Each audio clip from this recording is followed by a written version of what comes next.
All right, welcome everyone. We're Semblance of Sanity. I'm Caleb. I'm Jacob. And we're here for Bungou Stray Dogs, Season 3, Episode 8. All right, so last episode was hilarious. Yep, Seto Kaiba is back. Or wait, I mean, Fitzgerald. Yeah. Yeah, his screw the rules, I have money power That's right. is quite effective. Indeed. But even more so, we're seeing this theme going on with our bad guys here where it doesn't really matter necessarily what your power is if you have intelligence. Or if you can utilize other people's abilities in ways that work for your benefit, basically. And Louise May Alcott, damn, that is a busted power. That is a busted power. That is ridiculously good. So the guild is back. The guild is back. They are on the rise again. They'll need to slowly kind of build up things there. Yep, maybe stay in hiding for now. You know? Yeah, just try and, do some recruiting for now. Stay in the shadows. Given that they have their corporation that will now be the front for all their stuff, they're also intrinsically tied to whatever conflict happens here later. Right. They have, assets that they must Oh, yeah. protect. You think Fitzgerald's just going to let his building get destroyed or something like that? If By some crazy, thing attacks? No, not at all. Protects his investments. We are about to have the triumvirate, if you will, of those that want to protect this city. Yep. And for entirely different reasons. I can't wait for the point where Fitzgerald's like, I always protect my assets. And the people that serve me, they are also assets. Or something like that, Sure. Or just like, yeah, your assets are so worth protecting. They're like, oh my. Yes, she is my biggest asset. Yes, exactly. So, y'all, without further ado, let's protect our assets. I don't know. All right, everyone, now be sure to go check out the reaction portion of the video in the description below, then come back here for the discussion.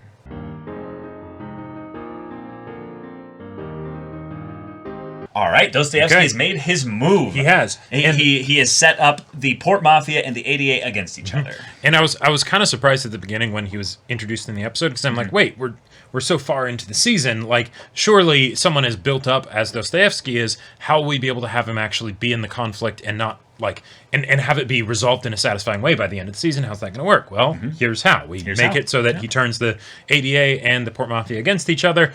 Tale as old as time, and now they must fight. Right, and the hints for the guild member, who was the priest who had the blood manipulation ability, being the thing that was the trick that he used to basically hit both of them pretty much at the same time, was really cool, because the idea of Dostoevsky being so smart, like he's on basically like a level of a Joseph Joestar times 3, kind of thing, or a Light Yagami school of strategy. I can practically predict the future. Exactly. It's like, okay, cool. The reason why that's there is so that he is a genuine threat despite being one person, but also so that we can have this really fun dynamic with him and Dazai. So which is that's cool. But that he still used a plot piece that is the guild priest guy, who is someone from season 2. That's a really cool thing to have, because you need to kind of sell us a bit on the I pulled an ability out of my ass. I mean, some guy from prison or whatever who has an ability that's perfect for this kind of Joker, you kill them on the barge. Right, exactly. It's like, okay, cool, yeah, whatever. I don't really like that kind of stuff in the way it's done to just force a plot thing to happen, but whatever. Yeah, it's fine. It kind of fits for Dostoevsky better than any of the other characters in the show, because he is the information broker, right? So, and we don't really know what he can do. Exactly. Like, so it makes sense that his thing would be okay, and also he's the one initiating the attack, so he would have as much prep time as he needs to basically be like, okay, cool, what can I do in order to get it as perfect of a situation as I can? All right, here we go. Yeah, right. And given that his goal, as he's stated now, which is actually cool, because we now know his goal pretty much in its entirety, that's a pretty final thing, is to cleanse the world of ability users. Yep. I love it as a very simple motivation, but then also it's why we can have a conflict with him that lasts a really long time, because his goal will take a long time to have it work. Exactly. And then also, just to add into my other thing as to how he just pulls an ability that's useful for this situation out of nowhere, is that the last time we saw him, he was busy collecting info on ability users, specifically with the Port Mafia, which means he was probably doing that for just general ability users before he did that as well. And the one time that we saw him like way before this was in the movie where the villain had the thing where he steals a bunch of people's abilities.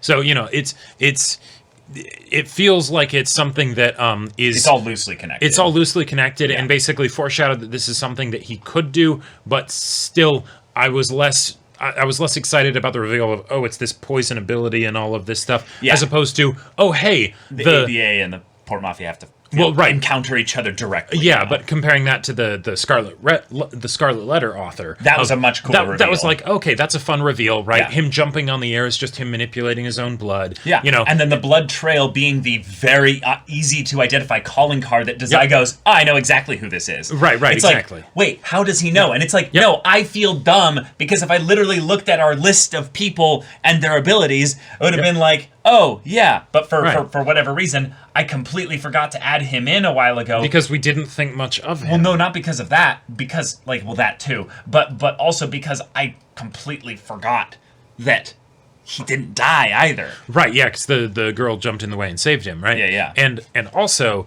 the fact that we get this in the episode after we get the backstory, or... Was it 2 episodes after? It was 2 episodes after. Two episodes after, right? Because the previous one was Fitzgerald. But the backstory with Kyoka means there's a possibility that he was the assassin that killed her parents. Maybe. And that's something where it's still technically a mystery, but we know that it was a blood manipulator, right? Which seems well, do we? Yeah, because they got the blood to go inside the parents, and then they would then try and kill the others and things like that. Now we haven't seen him do anything like that as a specific use of blood manipulation yet. Yeah. So it doesn't have to be the same person. Yeah, I want to put it out there that that's not necessarily what happened, because I'm going to go back and check on the actual look of it, but the ability has a very clear visual hint to it with the red and yellow, and this was something where it was specifically in the eyes. Oh yeah, the eyes did freak out, although that could have just been because the eyes were bloodshot, because it the blood got into the whole body or whatever to make them do whatever they were going to do or something. I don't know, but yeah, so when the blood adjusts there and does that, it's more white than yellow. So maybe it is him. Yeah, it could be something different, right? That is definitely a possibility, but it's something that But yeah, it is blood control, and it's the only other person that we've seen do this, and yes, it was brought up again recently. Right. So so it makes sense tangentially. Yeah, it makes sense tangentially, and it's something that again adds to the reveal of, oh, this is who the attacker was. Right, exactly. But then on top of that, they're also potentially being mind controlled or something, or just they were Johan or something. Right, because he did not remember Akutagawa.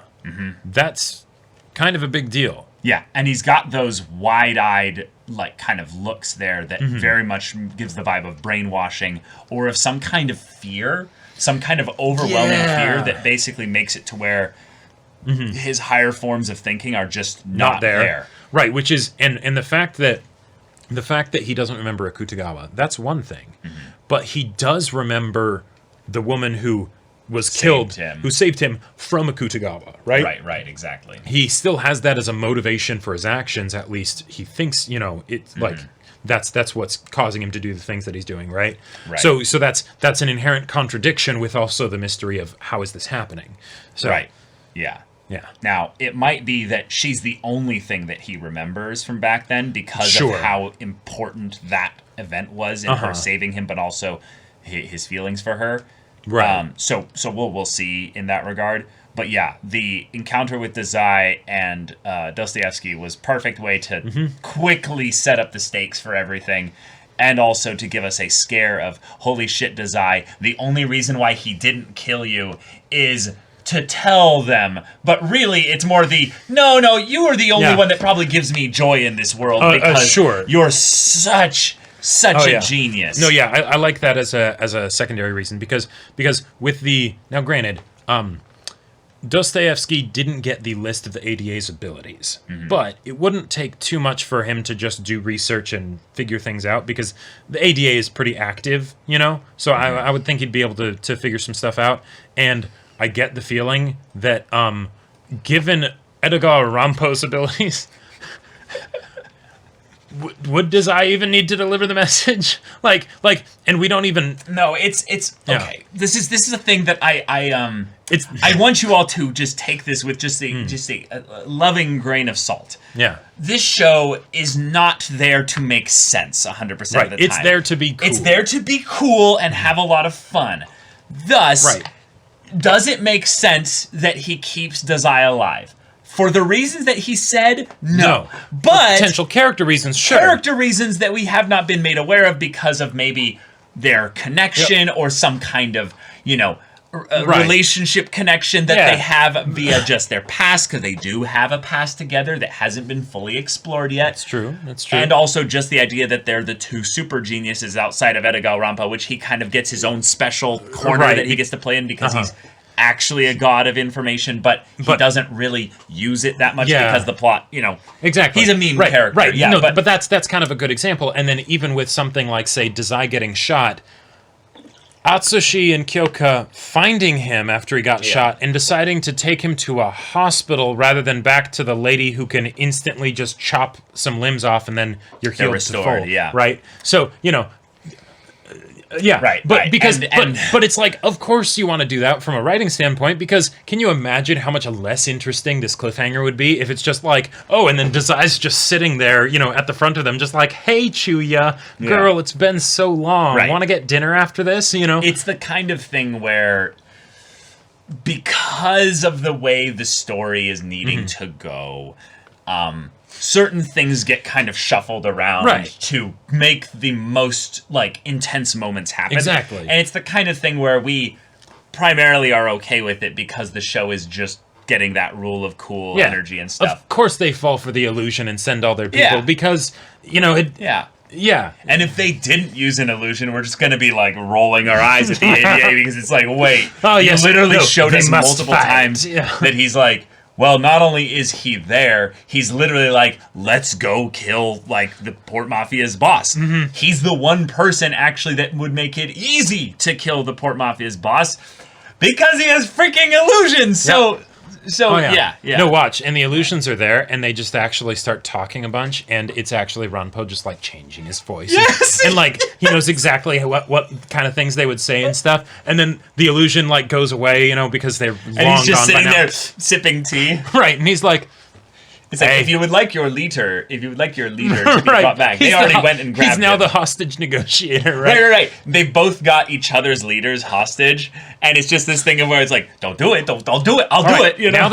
Now that we have each other's leaders, let's spend the remainder of the time to find Dostoevsky. And then if the 48 hours comes up as a time limit, then we can decide if we're going to shank them or something, But until then, let's keep going. I loved Mori and Elise-chan having these little moments together because I love how she put orange juice in the gas tank. Yeah, of course. That was what she did. Yeah, absolutely. She wanted to give it to Mr. Carr, Right. I love that exchange also being for someone that we're like, well, no cop would believe this. Oh, it's not a cop. It's Dostoevsky. Yeah. That was hilarious, amazing, but also as a fun way to be like, oh, Dostoevsky doesn't have unlimited pawns. He sometimes has to go and do it himself. He has to get his hands dirty. And he has to be like, okay, sure, I've got an outfit, I've got the people there. Right. I do need to get out of here, though, without getting shot, because apparently getting shot from, or something like that is something that could probably, kill him. Right. So he's not a god necessarily. Right. Do we even know what his powers are? No, we don't. We have no idea. And I love that. He might have never used, he might have not used it at all in any of the scenes that we've seen him in. And he might not even be an ability user. Or wait, no, because he did the thing to the guy at the end when he, did the thing that ruptured him or whatever.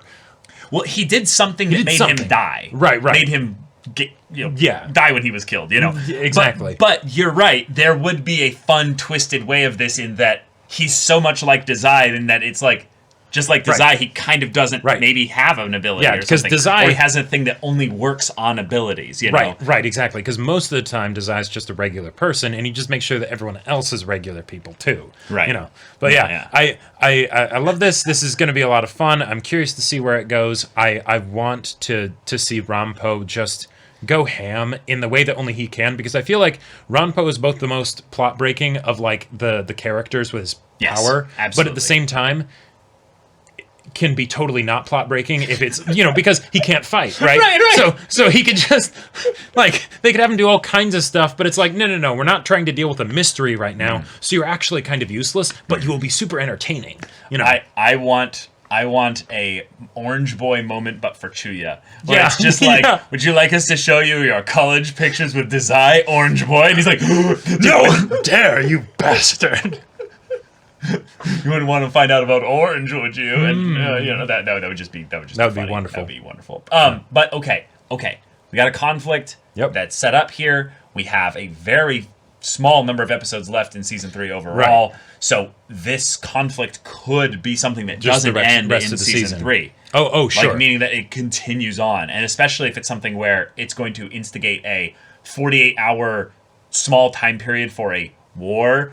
Dostoevsky does not need to do anything more from here on out, which means that he might be able to get away really easily from this, especially because like of the encounter with Dazai. Right, maybe if you ditch the iconic outfit and don't go back for it in the dumpster, then no one will ever be able to find you. I was so certain that he was going to be in disguise at some point. Like, I was like, oh, maybe that's Dostoevsky, maybe that's Dostoevsky. And then the one time where he wasn't in disguise, I was like, this is weird. This officer is really taking this just fine. No, there's no reason for that. It's just, you know, oh my God, it was actually just... I feel like I was off my game this episode with like understanding the flow of it. I was like, okay, all right, but hey, good stuff. We're set up now for a conflict. Let's have the Port Mafia get bamboozled here. It's gonna be so funny.